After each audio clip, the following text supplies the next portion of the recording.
Hello everyone, welcome to my YouTube channel. तो आज हम फिरदौस फिजियोलॉजी के यूनिट नंबर 14 के चैप्टर नंबर 1 का एक और टॉपिक स्टार्ट कर रहे हैं, जिसका नाम है difference between factor and hormone. तो इस टॉपिक में हम फैक्टर और हार्मोन का डिफरेंस पढ़ेंगे कि फैक्टर क्या होता है और हार्मोन क्या होता है। तो नंबर 1 पे हमारे पास है फैक्टर। फैक्टर क्या है हमारे पास? A substance that has actions of a hormone but that has not been purified and identified as a distinct chemical compound is called factor. Factor क्या है हमारे पास? ये हमारे पास एक सब्सटेंस है जिसके हमारे पास एक्शंस तो हार्मोन के जैसे ही हैं, लेकिन ये हमारे पास एक डिस्टिंक्ट केमिकल कंपाउंड के तौर पर ना प्योरीफाइड है और ना आइडेंटिफाइड है, तो इसको हम फैक्टर बोलते हैं। इसके एक्शंस हमारे पास हार्मोन के जैसे ही होते हैं। नंबर 2 पे हमारे पास है हार्मोन। हार्मोन क्या है हमारे पास? When a factor has been purified and identified as a distinct chemical compound it is called hormone. जब हमारे पास फैक्टर जो है वो प्योरीफाई और आइडेंटिफाई हो जाता है एक डिस्टिंक्ट केमिकल कंपाउंड में, तो उसको हम बोलते हैं हार्मोन। इसके बाद हमारे पास टॉपिक है स्टोरेज ऑफ हार्मोन्स। तो हार्मोन्स किस तरह स्टोर होते हैं, तो इसको पढ़ते हैं हम। तो नंबर 1 पे हमारे पास है प्रोटीन हार्मोन्स। तो प्रोटीन हार्मोन हमारे पास किस तरह बनते हैं और फिर किस तरह स्टोर होते हैं, तो इसको पढ़ते हैं। They are formed by granular ER as pre pro hormone cleaved by ER into pro hormone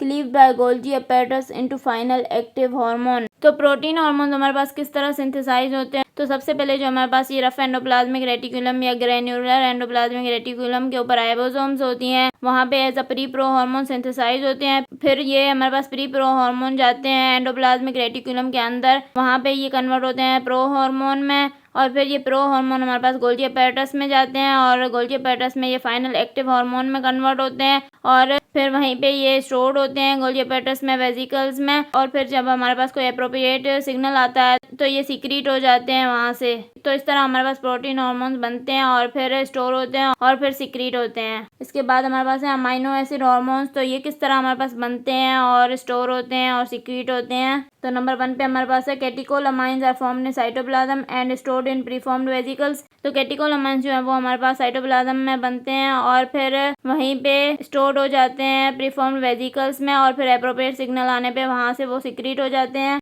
number 2 पे हमारे पास है T3 and T4 are formed as a part of thyroglobulin and stored in thyroid follicles. तो T3 और T4 hormone हमारे पास किस तरह बनते हैं? तो ये हमारे पास पार्ट होते हैं थायरोग्लोबुलिन का, मतलब थायरोग्लोबुलिन में ही बनते हैं। ये थायरोग्लोबुलिन हमारे पास थायराइड ग्लैंड में प्रेजेंट होता है, और फिर ये जब बन जाते हैं तो थायराइड फॉलिकल्स में स्टोर हो जाते हैं, और जब कोई सिग्नल आता है तो फिर ये वहाँ से सीक्रेट हो जाते हैं। नंबर 3 पे हमारे पास है स्टीरॉयड हार्मोन्स। तो स्टीरॉयड हार्मोन्स हमारे पास किस तरह बनते हैं, किस तरह स्टोर होते हैं और फिर किस तरह सीक्रेट होते हैं? Precursor molecule cholesterol and intermediate compounds of steroid hormones are stored in cytoplasm upon stimulation final hormone can be formed within minutes।